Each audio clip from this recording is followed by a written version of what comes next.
Le plaisir est pour nous de vous savoir nombreux sur Gueule Afrique Télévision, la télévision panafricaine au cœur des investigations. La situation sécuritaire dans l'Est de la République démocratique du Congo reste d'actualité. Nous revenons sur le sujet du recrutement de jeunes Congolais au sein des forces armées de la République démocratique du Congo. Dernier épisode avec Christophe Mouissa sur ce sujet. Bonjour et bienvenue ce samedi sur notre chaîne. Merci beaucoup, messieurs les journalistes, et merci de m'avoir convié à cet entretien.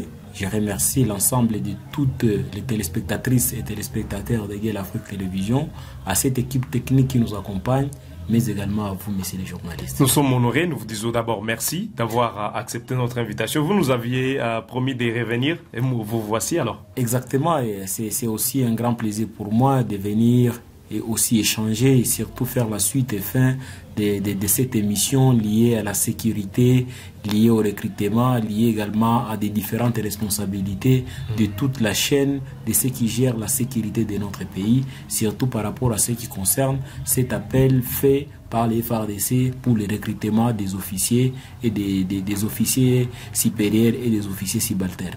Vous êtes Congolais, vous nous suivez sur Gueule Afrique Télévision depuis la diaspora, depuis l'Afrique, depuis la République démocratique du Congo. Confiez-vous à nous et vous n'allez pas regretter votre temps. La situation sécuritaire à l'est de la RDC reste préoccupante. On en parlera aujourd'hui du recrutement des jeunes Congolais au sein des forces armées de la République démocratique du Congo. Comment est-ce qu'ils sont traités? Est-ce qu'ils ont répondu à l'appel qui a été lancé par le FARDC? Mais avant d'aborder cette question, parlons-en de la nouvelle que nous avions entendue, que le mouvement citoyen organise ce soir un deuil collectif en mémoire de ses compatriotes congolais qui ont perdu la vie lors de son naufrage des bateaux Merdi sur les lacs Kivu il y a 2 jours. Ça se passe ce soir? Oui, en fait, c'est aussi une très belle opportunité que vous nous accordez.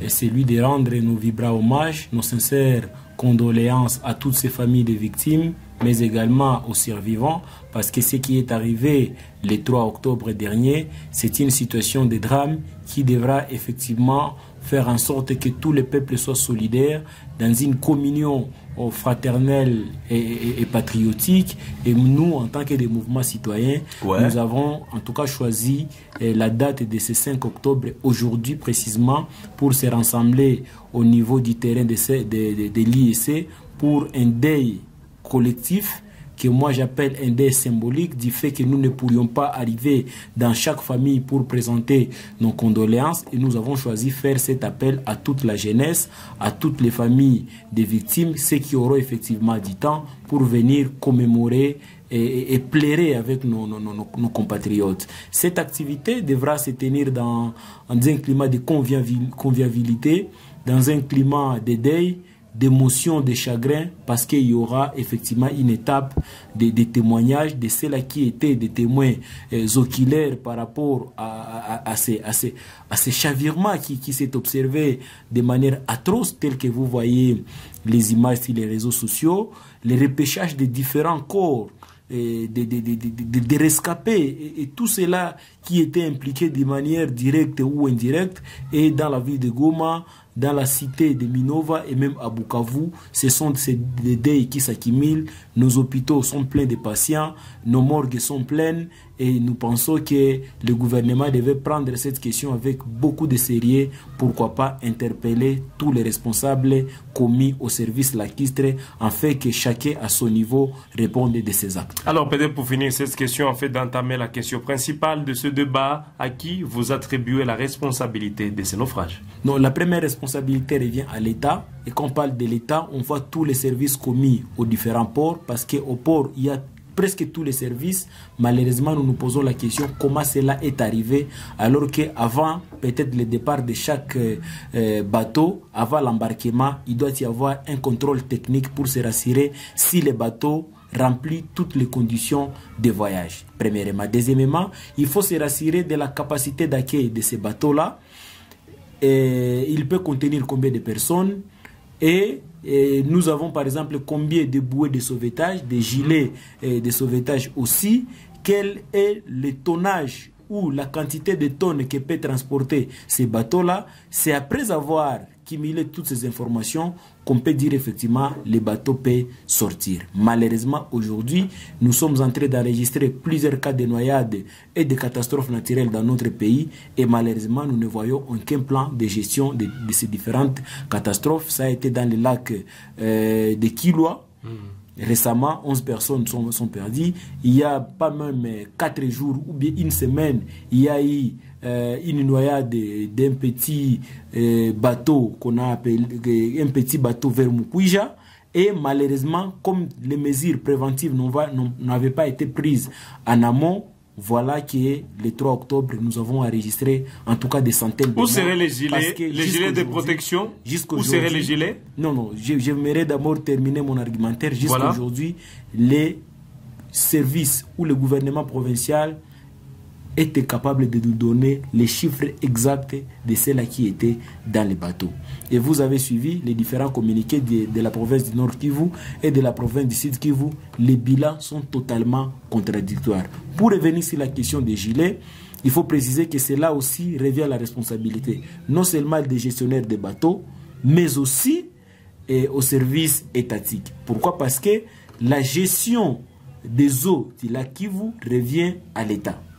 Le propriétaire des bateaux émettent leurs engins flottants sur les eaux après avoir rempli toutes les conditions de l'autorité de régulation. Mais est-ce que cela a été respecté?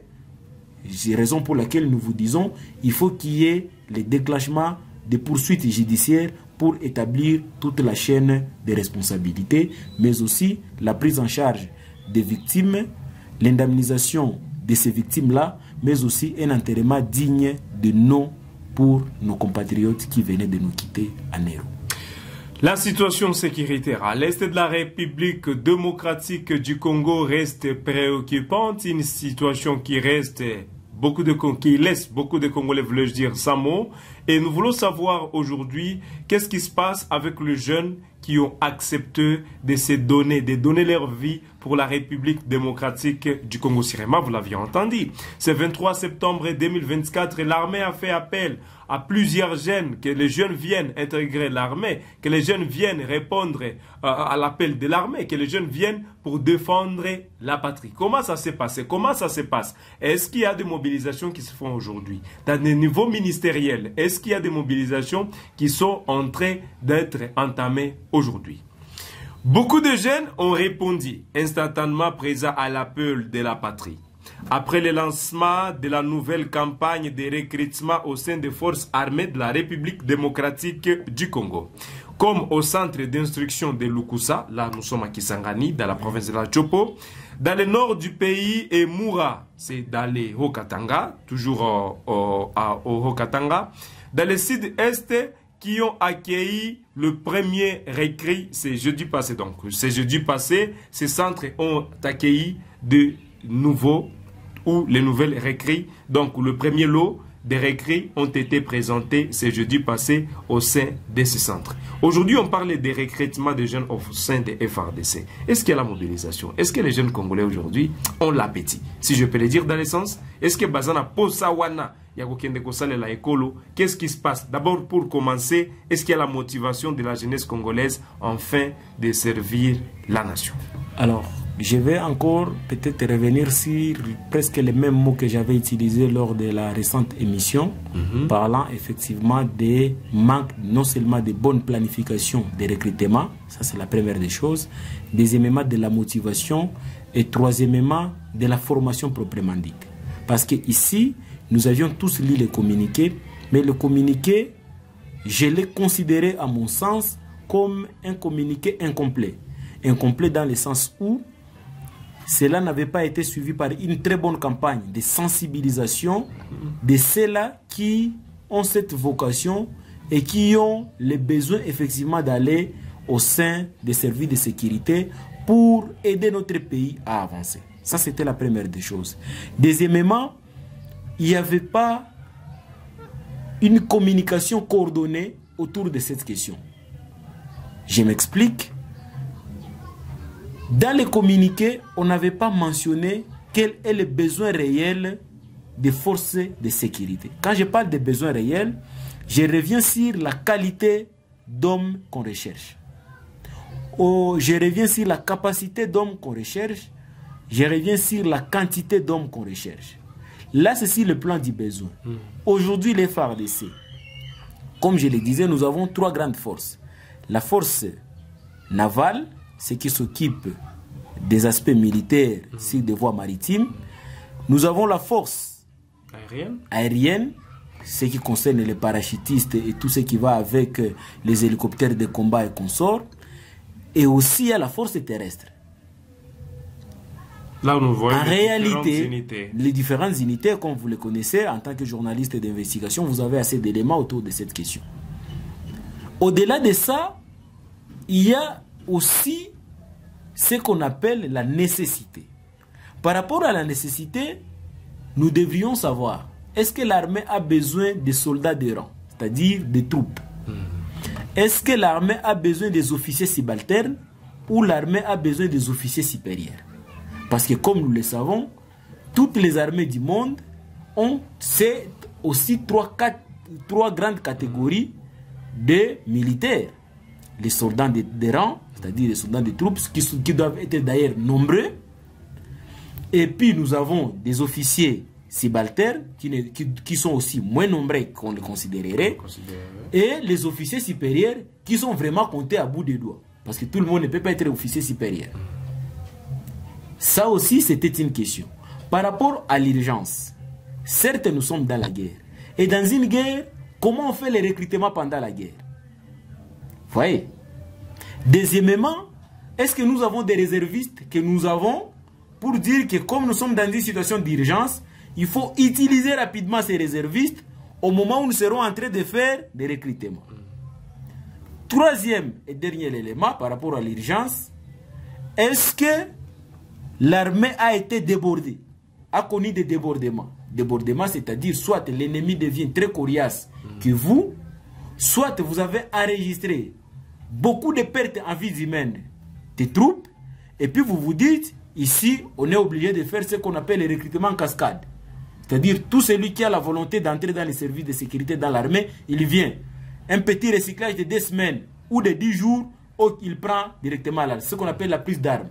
Là, on ne va pas revenir sur des questions liées au règlement militaire et consorts, parce que l'armée, c'est un service spécialisé. C'est un service qui demande beaucoup de tact. On ne peut jamais y intégrer des enfants ici de la discipline douteuse, parce qu'on dit que d'abord la discipline c'est la mère des armées. Dans l'armée, on chasse même des gens. Donc on suppose que si tu es militaire, tu dois être discipliné. Très discipliné, il faut l'ajouter.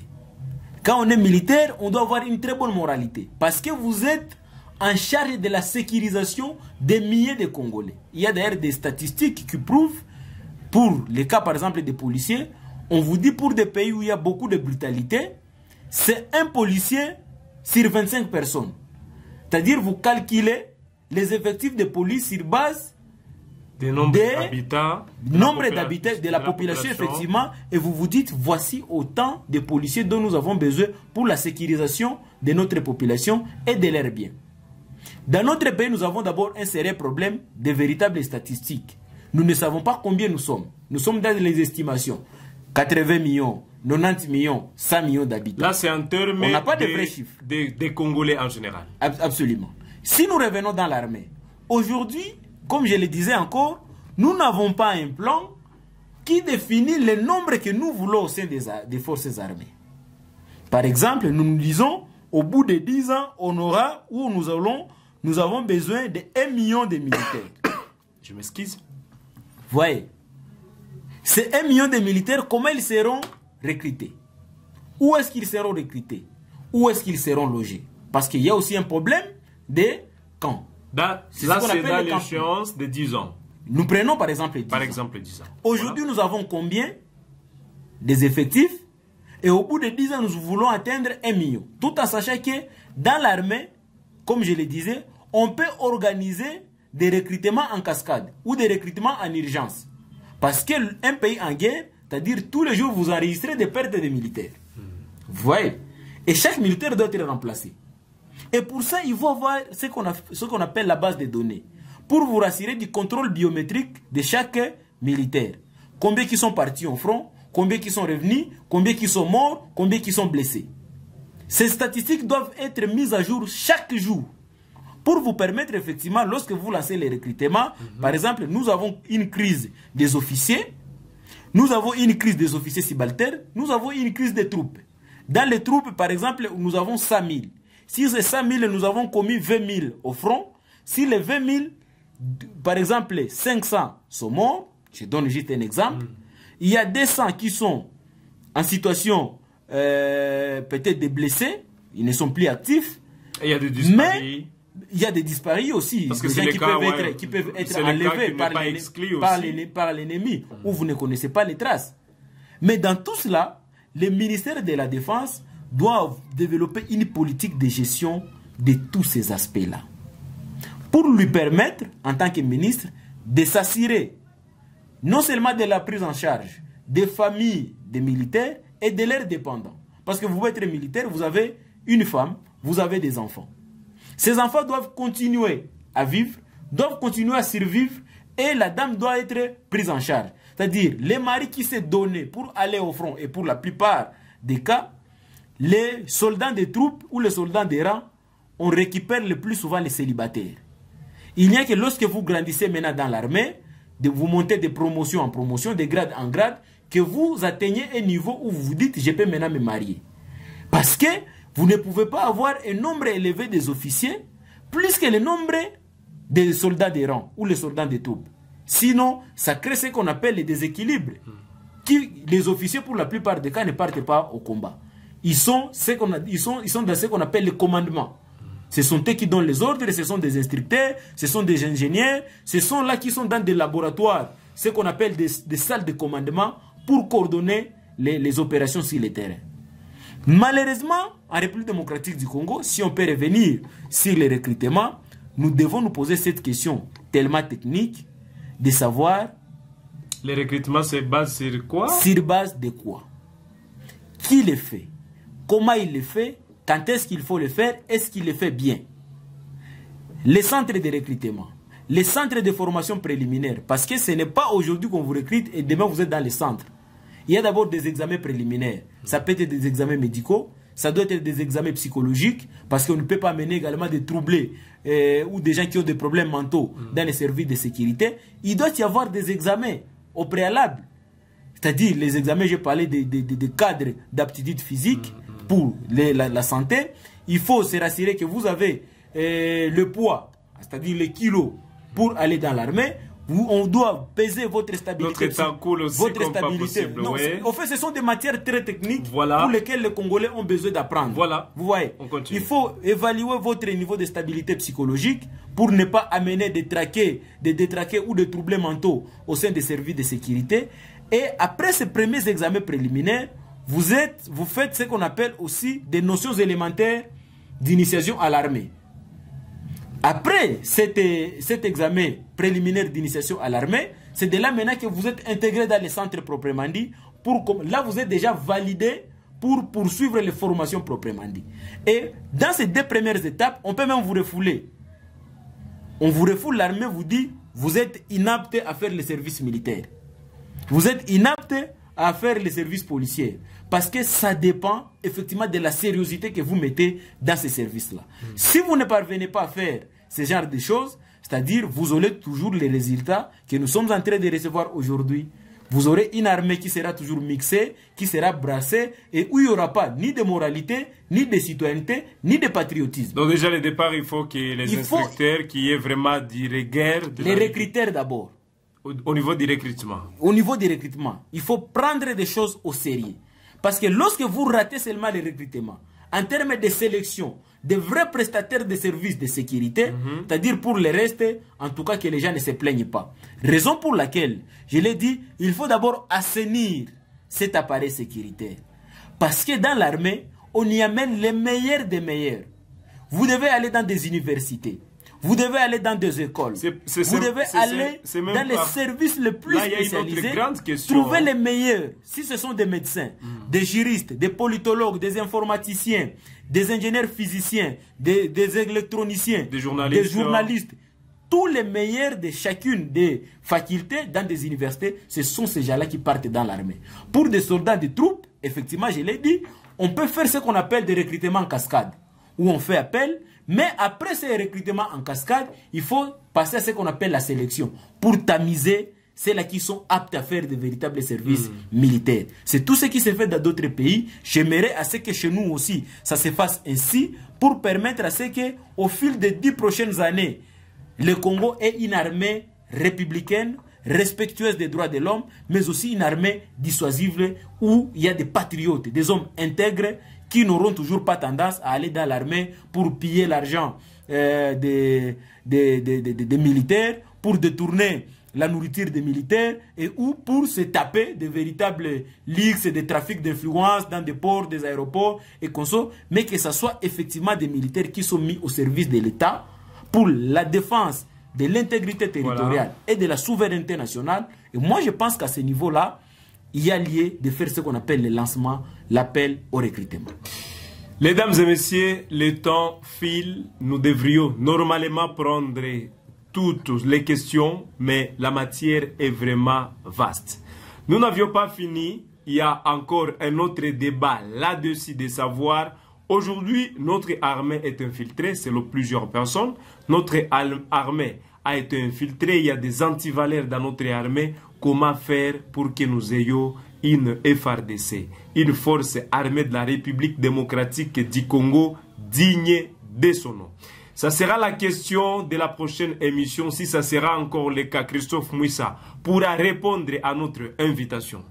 Je vous dis ça sera une des plus grandes questions. Si une fois vous allez encore répondre à notre question, pour reprendre, parce que là on a pris une forme qui est technique, oui. Mais nous devrions vraiment, nous voudrions bien entrer dans les profondeurs, en profondeur pour savoir aujourd'hui déjà avec l'infiltration qu'on a connue, aujourd'hui avec aujourd'hui avec les abrutis, certains abrutis comme cela se fait dire dans la rue qu'il y a des militaires qui ne respectent pas les droits de l'homme, cela est visible un peu partout. Comment faire pour que nous ayons l'armée qui aura des personnes qui vont respecter les droits de l'homme, l'armée qui saura que lorsqu'elle tira contre quelqu'un, ce n'est pas les signes de pillage, mais tu dois lui encadrer. Tout ça sont des matières auxquelles nous devrions vraiment discuter. Donc la matière nous allons revenir effectivement avec des questions de précision, de pourquoi on appelle les salaires des soldats la solde. Voilà. On va revenir sur ce qu'on appelle les laboratoires de fabrication de bombes pour certaines nations. La demande des instructeurs, non seulement pour aller former les militaires là chez eux, la plupart des cas, nous sommes en coopération de partenariat avec l'Angola, avec la Belgique, la France et la Chine, mais aussi l'Israël. Pourquoi seulement nous allons vers eux? Pourquoi ne pas les appeler chez nous pour qu'il y ait des formations spécifiques sur le terrain, afin que demain ou après-demain, lorsque vous avez par exemple des militaires formés à combattre seulement dans les vallées ou dans les montagnes, nous aurons la possibilité d'avoir des unités spéciales, par exemple pour le cas de l'Est. Nous savons que c'est une zone à la fois montagneuse, lorsque vous êtes dans les Massissi et dans les Rutshuru. Est-ce que nous avons des militaires capables de combattre dans des montagnes? Est-ce que nous sommes, lorsque nous sommes dans la plaine de Ruzizi, nous avons des militaires capables de combattre dans les vallées? Donc voilà autant de questions techniques sur lesquelles nous allons revenir. Nous allons également revenir sur l'administration militaire, sur les différents aspects techniques liés à l'informatique, à la communication militaire, à l'aumônerie militaire, à la justice militaire. Moi, je pense que ça sera une succession d'émissions où nous serons en train d'éclaircir cas par cas.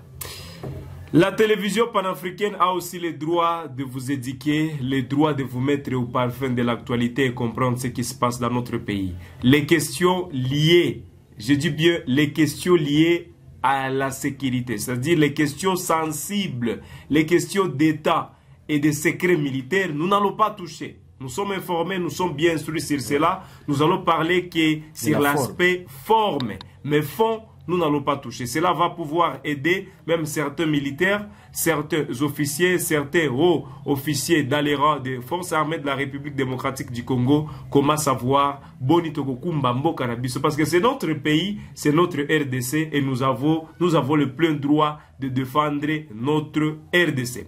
Monsieur Christophe Mouissa, personnellement, je vous souhaite bon week-end chez vous. Merci. Et je vous souhaite tout le meilleur.